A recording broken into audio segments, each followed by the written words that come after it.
کبھی آپ نے غور کیا ہے کہ اللہ نے انسان کو ہی اشرف المخلوقات کیوں بنایا؟ فرشتے جو ہر وقت اللہ کی عبادت کرتے ہیں، کبھی نافرمانی نہیں کرتے، جو حکم ملتا ہے فوراً عمل کرتے ہیں، ان کو بھی یہ اعزاز نہیں ملا، تو انسان کو ہی کیوں؟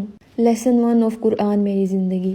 انسان کو اختیار دیا گیا ہے، man is given the dignity of choice. آپ کو اچھے برے میں تمیز سکھائی گئی ہے، اور پھر انسان کو آزادی دے دی گئی، چاہے تو اچھے عمل کرے چاہے تو برے عمل کرے، دونوں کا انجام بھی بتا دیا گیا۔ اللہ فرماتے ہیں کہ ہم نے انسان کو راستہ دکھا دیا، صحیح ڈائریکشن دے دی، اب اس کی مرضی ہے، اما شاکرن و اما کفورا، چاہے تو حق کی پیروی کرے چاہے تو انکار کر دے۔ تو جو اس آزادی کا، اس اختیار کا صحیح استعمال کرے گا تو پھر وہ فرشتوں سے بھی بہتر بن جاتا ہے، لیکن اگر کوئی اس آزادی کا غلط استعمال کرے، غلط راستوں پر چلے، تو ان کے بارے میں کیا فرمایا؟ اولئک کالانعام بل ہم اضل، یہ لوگ تو جانوروں کی طرح ہیں بلکہ ان سے بھی زیادہ بدتر ہیں، ان سے بھی زیادہ بھٹکے ہوئے ہیں۔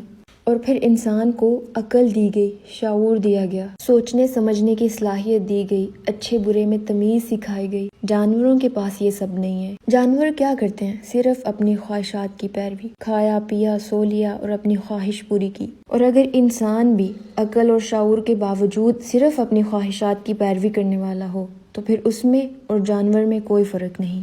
صرف انسان ہونا آپ کو اشرف المخلوقات نہیں بناتا، اس آزادی کا، اس چوائس کا، اس اختیار کا صحیح استعمال آپ کو اشرف المخلوقات بناتا ہے۔ فرشتوں کی اپنی کوئی مرضی نہیں، سورج کی اپنی کوئی مرضی نہیں، چاند کی اپنی کوئی مرضی نہیں، سمندر، پہاڑ، ستارے، ان سب مخلوق کی اپنی مرضی نہیں ہے، یہ اللہ کے حکم کے تابع ہیں، لیکن آپ کے پاس آزادی ہے، یہ آپ نے ڈیسائیڈ کرنا ہے، اما شاکرن و اما کفورا، چوائس از یورز۔